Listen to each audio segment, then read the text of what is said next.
En fait, nous sommes tous des mythos. Nous sommes tous des mythos. Je vais vous raconter une histoire. Vous avez déjà... Est-ce que quelqu'un vous a déjà dit cette phrase-là?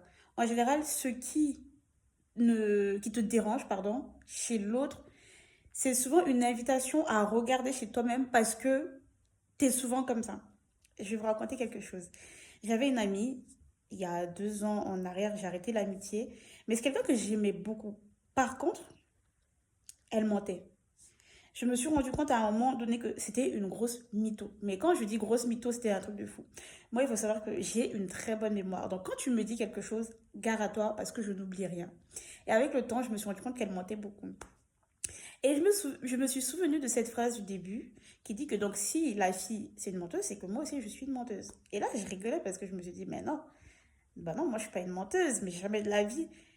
Et avec le temps, ça a commencé à me travailler et je me disais, mais attends, c'est vrai que quand on parle de mensonges, nous, on se voit tout de suite mentir aux autres. Alors que on peut se mentir à soi aussi. Vous voyez? Bon, après, les années sont passées tout et j'ai finalement coupé la relation il y a 2 ans. Wouh! Ça passe vite. Ça va faire 2 ans cette année que j'ai coupé la relation. Et un jour, j'étais là en train d'écouter un podcast pendant que je faisais mon ménage parce que j'aime bien écouter des podcasts quand je suis occupée. Et dans le podcast, je vais dire c'était qui cette personne. C'était Erin Coney. Si vous ne la connaissez pas, allez regarder son TikTok. Et Erin Coney parlait de sa relation à l'argent. Elle disait à quel point, depuis toujours, elle veut être sauvagement riche, mais qu'on dirait qu'elle a peur, en fait. Bref. Et là, je me suis souvenue d'une chose. Je me suis rappelé que ça fait un moment que je suis sur les réseaux sociaux, mais j'ai développé un mécanisme trop chelou. Je vais poster pendant un moment et après je vais venir supprimer. Et même avant de oser commencer à montrer ma tête, que vous voyez là, euh, ceux qui me connaissent depuis très très longtemps savent que j'ai toujours posté que des citations. Je postais que des textes écrits, je ne montrais jamais ma tête. Puis un jour, j'ai eu un déclic. Bref, si je dois tout raconter dans les détails, ça va être trop long, mais je vais quand même raconter certaines choses. Et puis un jour, j'ai eu un déclic, j'ai commencé à poster ma tête. Sauf que à chaque fois, que ce soit sur mon Instagram ou TikTok, moi, je postais plus sur TikTok ma tête. J'allais poster pendant un certain temps et je venais supprimer. Et pour ceux qui ne savent pas, j'ai aussi une chaîne YouTube où j'avais commencé à poster en 2020. Et je me rendais compte que ça ne montait pas autant que ça la visibilité en fait. Et l'année dernière aussi, j'ai eu l'idée de lancer euh, un projet sur YouTube qui allait s'appeler Révéler, où j'allais interviewer des femmes et tout, qui allaient devoir se montrer, et moi aussi j'allais me montrer. Et là, en écoutant le podcast d'Erin, j'ai repensé à cette amie, et je me suis dit, mais en fait, c'était une menteuse. Mais moi, je ne pensais pas être une menteuse, mais je viens de comprendre que si je ne mentais pas à quelqu'un, c'est à moi-même que je mentais. Depuis toujours, j'ai envie d'être vue. Mais pas être vue pour n'importe quoi. Non, être vue parce que je partage quelque chose d'utile. Quelque chose que je sais qui va faire du bien à quelqu'un. Et je me dis, mais attends, tu veux être vue, mais tu as peur d'être vue. Je ne sais pas si ça fait, si ça fait sens pour vous. Et c'est là que j'ai commencé à comprendre mon mécanisme de je poste, je supprime. Je poste, je supprime. Quand c'était des écrits, il n'y avait pas de problème, je laissais.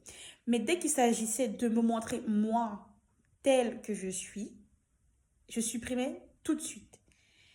Et là, je me suis pris une claque. Je me suis pris une vraie claque. Je me suis dit, mais attends, d'où est-ce que te vient cette peur d'être vue? Et là où le bas blesse, c'est que tu veux être vu. Tu veux être vu. Par exemple, je vous ai parlé du projet que j'avais commencé à mettre sur pied et finalement que j'avais laissé tomber, qui s'appelait Révéler. Donc, c'était mettre des femmes en lumière. Et là, il y a cette voix qui me dit, mais attends, tu veux révéler les autres, ça veut dire que forcément, tu vas devoir te révéler aussi.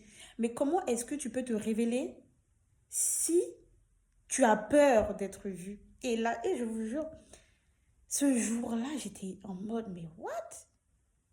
Je ne comprenais pas. Et après, j'ai commencé à cogiter et je me suis dit, mais attends, d'où est-ce que me vient cette peur d'être vue? Parce que moi, je sais, je suis quelqu'un qui est ici pour partager son vécu avec les autres, parce qu'à travers ce vécu, je vais enseigner les autres. Donc, je dois forcément être vue et j'ai envie d'être vue. Mais pourquoi cette peur d'être vue? Je poste, je supprime, je poste, je supprime. Ah oui. Et une chose, c'est que cette peur d'être vue fait que je n'étais pas vraiment alignée. Quand je postais, oui, j'allais avoir quelques personnes qui s'abonnaient, mais je restais toujours bloquée à un certain niveau. Par exemple, sur mon Instagram, qui a été mon premier réseau social quand j'étais, je crois, au collège ou au lycée, je suis restée bloquée à 500 abonnés. C'est récemment là quand j'ai repris en étant vraiment moi que ça commence à monter. Et je me suis dit, mais attends, d'où est-ce que te vient cette peur d'être vue? Parce que moi, ce que j'ai compris, c'est que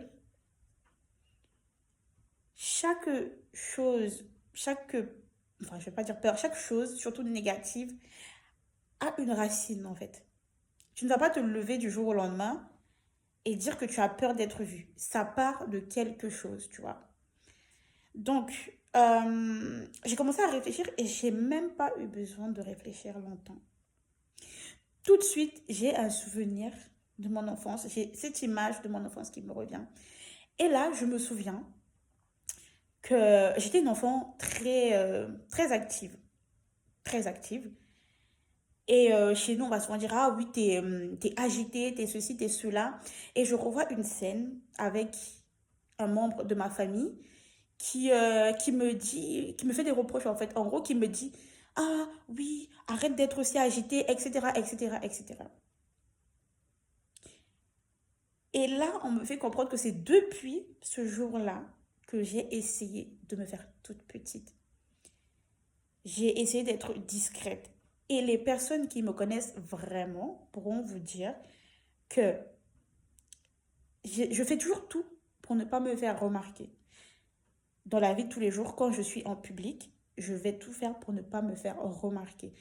Mais je vais quand même me faire remarquer. Donc je me dis purée.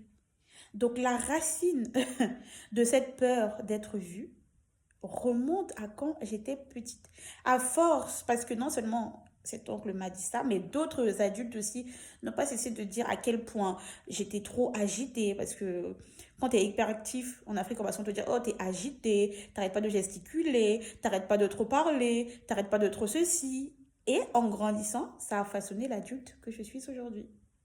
Quelqu'un qui veut être vu, mais qui se dit non, non, non, non, non, non, je vais me faire toute petite parce que je n'ai pas envie de déranger. Et quand j'ai compris ça, je me suis pris une claque. Et je vous jure, ce jour-là, j'ai pleuré. J'ai tellement pleuré. Et là, même quand je... je suis une madeleine, moi, quand je repense à ça, regardez mes yeux. J'ai tellement pleuré. Après, j'ai écrit et je me suis dit, purée. Mais on ne se rend pas compte. On ne se rend pas compte. Et quand on vous dit que la vie et la mort sont au pouvoir de la langue, c'est réel. Quand on vous dit faites attention à ce que vous dites à vos enfants, c'est réel parce que vous êtes en train de façonner leur personnalité. Parce que quand je regarde le nombre d'années où je suis sur les réseaux sociaux, à essayer de partager mon message, et à chaque fois, je recommence à zéro parce que je n'ose pas me montrer telle que je suis, je supprime à chaque fois ce que je poste. Je me suis dit, mais c'est pas possible. Et cette vidéo que je vous fais, ça fait longtemps que je voulais la poster, mais je ne sais pas pourquoi j'ai beaucoup procrastiné. Mais en tout cas, depuis que j'ai pris conscience de ça, j'ai compris la racine de ça, je me suis dit, vous savez quoi? Je suis qui je suis.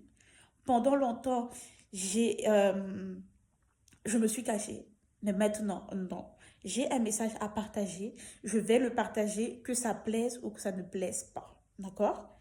Donc, la Nelly que vous avez en face de vous, c'est la vraie Nelly qui est alignée avec qui elle est, alignée avec ce qu'elle raconte. D'accord? Donc, tout ça pour vous dire que si vous avez quelque chose qui vous empêche d'être qui vous êtes, qui vous dérange en fait. C'est pas pour rien. Cherchez au plus profond de vous, écoutez-vous et vous trouverez la solution. Vous trouvez la clé parce que rien n'arrive par hasard. La personne que tu es aujourd'hui, c'est pas par hasard. Bon, bref, je vais m'arrêter là parce que la vidéo va être trop longue et je crois que je vais la couper et faire deux parties. Donc, n'hésite pas à me laisser un commentaire pour me dire si ça te parle.